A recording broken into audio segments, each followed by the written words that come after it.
प्रतिनिधि सभा विघटन पछाडि प्रधानमन्त्रीले मन्त्रीमण्डल पुनर्गठन गर्न मिल्छ कि मिल्दैन भन्ने बहस स्वाभाविक रूपमा उठ्यो। सम्मानित सर्वोच्च अदालतमा मुद्दा पर्यो र अदालतले फैसला प्रधानमन्त्रीको प्रतिकूल दियो। प्रधानमन्त्रीले हिजो लिखित रूपमा सर्वोच्चलाई जवाब दिँदै गर्दाखेरि त्यो आदेशलाई चाहिँ उहाँले संविधान विपरीत भनेर भन्नुभयो। नेपाली कांग्रेस पार्टीको टिप्पणी यसमा केवल यति छ कि हामीले निर्माण गरेको संविधानले कार्यपालिकाको प्रमुखलाई होइन न्यायपालिकालाई चाहिँ संविधानको व्याख्या गर्न दिएको छ र त्यो विधिलाई हामी विपक्षीले पनि स्वीकार गरेर चल्नुपर्छ र सत्ताले पनि त्यसलाई स्वीकार गरेर चल्नुपर्छ। यसबीचमा अहिले प्रधानमन्त्रीजीले जवाब दिए जस्तै प्रकारका भ्रमपूर्ण कतिपय चेतावनीयुक्त विचारहरू पनि उहाँहरूले लिखित रूपमा पनि मौखिक रूपमा पनि राख्नु भएको छ। त्यसमध्ये नेपाली कांग्रेस पार्टीको तर्फबाट हामीले केही भन्नुपर्ने थप सम्मानित सर्वोच्च अदालतमा संवैधानिक इजलास जो निर्माण भएको छ त्यसले एउटा टुङ्गोमा पुगिसके पछाडि मुलुकले एउटा मार्ग प्राप्त गर्छ। त सँगैमा हामीले त्यहाँनिर स्मरण गर्नुपर्ने विषय चाहिँ के छ भने एउटा प्रक्रियामा मुलुक जाँदै गर्दाखेरि त्यसलाई निर्दलीय अभ्यासमा जान खोजियो भनेर नेपाली कांग्रेस पार्टीमाथि पनि आरोपित गरियो। जबकि संविधानको धारा 76 को 5 47 सालको संविधानमा गरिएका 3 प्रकारको सरकारहरू भन्दा चौथो प्रकारको व्यवस्था हामीले गरेका थियौं जसमा संसदलाई सांसदहरूले मात्रै भए पनि जोगाउन सक्ने व्यवस्था। त्यसैले यो धाराका प्रति कुनै प्रश्न छ, यो धारा अनुपयुक्त छ, यो धारालाई परिमार्जन गर्नुपर्छ, भोलि परिमार्जन गर्छौं कसैलाई लाग्छ भन्न पाइन्छ, बोल्न पाइन्छ। तर 76/5 को कार्यान्वयन हुने कुरालाई चाहिँ वास्तवमा चाहिँ कसैलाई लाञ्छित गर्ने आरोपित गर्ने भन्ने कुरो चाहिँ बिल्कुलै त्यसमा चाहिँ हाम्रो विमति छ। किनभने 149 जनाको हस्ताक्षर सम्मानित राष्ट्रपति समक्ष पुर्याउँदै गर्दाखेरि त्यसले निम्ति आएको भनेको चाहिँ सांसदहरूको बहुमतको आधार प्रस्तुत गर्ने भन्ने थियो। यहाँनिर एउटा नैतिक प्रश्न सँगैमा दोस्रो रूपमा म राख्न चाहन्छु। त्यो भनेको के भने एउटा प्रधानमन्त्रीजी जोसँग चुनाव जित्दै गर्दा करिब 2/3 थियो, अलि पछाडि बहुमत रह्यो, अलि पछाडि केही दिन अगाडि मात्रै चाहिँ उहाँसँग संसदमा 93 को गणित मात्रै थियो।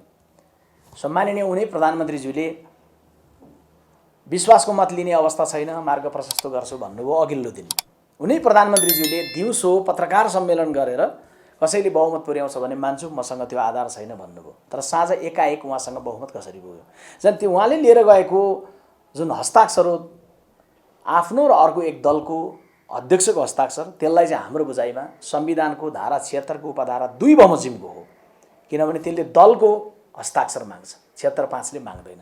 त्यसैले नैतिक प्रश्न त यसमा चाहिँ के पनि उब्जिन्छ भने संविधानको 4वटा प्रकारको प्रधानमन्त्रीको व्यवस्था गरेको छ। चारै प्रकारको व्यवस्था एउटै व्यक्तिमा फिट हुने भन्ने कहीं अलौकिक व्यवस्था पनि संसारमा होला, अलौकिक अभ्यास पनि होला।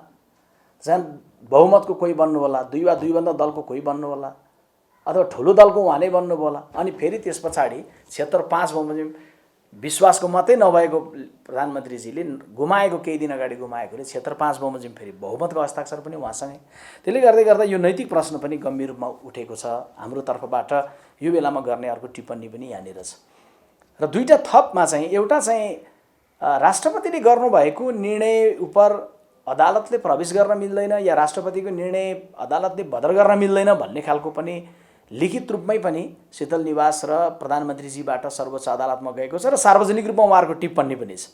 हामीले परिकल्पना गरेको व्यवस्था के त्यस्तो व्यवस्था हो कि जहाँ संविधानको व्याख्या गर्न चाहिँ सर्वोच्च अदालतलाई दिइन्छ, तर जहाँ सँगैमा भनिन्छ कि यस्तो राष्ट्रपति हामीले बनाएका छौँ जसको निर्णय चाहिँ अदालतमा चाहिँ परीक्षण हुन सक्दैन, उहाँको निर्णय उल्टिन सक्दैन। जबकि वास्तविकता के हो भने हामीले त्यो व्यवस्था बदलेको हो।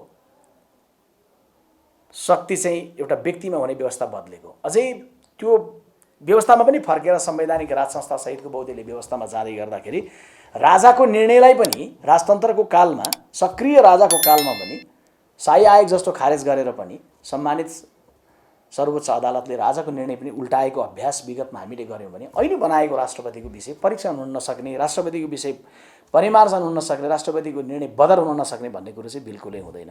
त्यसैले अदालतलाई चेतावनीयुक्त भाषा जे चाहिँ यस बीचमा चाहिँ प्रयोग गरिएको छ हामी आशा गर्दछौं, अपेक्षा गर्दछौं र सँगैमा बडा निष्ठापूर्वक विश्वास पनि गर्दछौं कि सम्मानित न्यायमूर्तिहरूले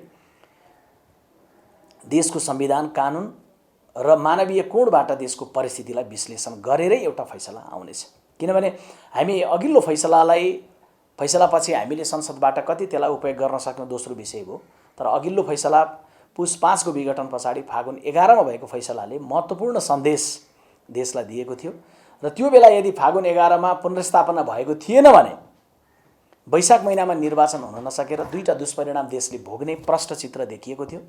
एउटा, वैशाखको 16 गते 26 गतेका लागि निर्धारित मितिहरू त कोरोनाको यत्रो महामारीमा लकडाउनमा परेर स्थगन हुने रहेछ। चुनाव नभइसकेपछि संवैधानिक जटिलता आउँथ्यो, राजनीतिक द्वन्द्व बढेर जान्थ्यो, दलहरूको बिचमा अझै द्वन्द्व बढेर जान्थ्यो, संसद विहीनता हुन्थ्यो। यसले एउटा जटिलता ल्याउँथ्यो, एउटा दुष्परिणाम। र अर्को दुष्परिणाम चाहिँ फागुन महिनाभरि चैत महिनाभरि चुनावको प्रचारमा हामी जाँदै गर्दाखेरि जति कोरोना गाउँ गाउँमा सङ्क्रमण फैलिन्थ्यो त्यसले वैशाखको अन्तिममा केवल 100, 150, 200 होइन, 1000 भन्दा बढी मानिसहरूको मृत्यु हुन सक्थ्यो। त्यसैले संवैधानिक इजलासले त्यसबेला जो दूरगामी भएर दूरदर्शी भएर सोचेको थियो यो बेला पनि सोच्ने नै बेला छ।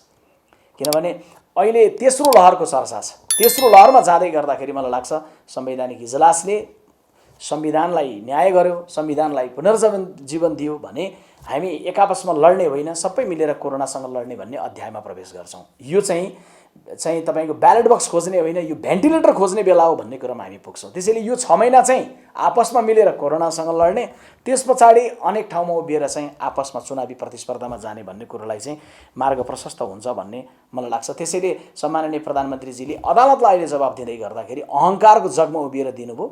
अदालतले चाहिँ संविधानको जगमा उभिएर चाहिँ उहाँलाई सन्देश दिएको छ। त्यसकारण संविधान, कानुन, मानवीय कोणबाट समाजलाई हेरिराखेर सम्मानित संवैधानिक इजलासबाट संविधानलाई पुनर्जीवन दिने फैसला आउने छ भन्ने आशा र विश्वासमा हामी छौँ।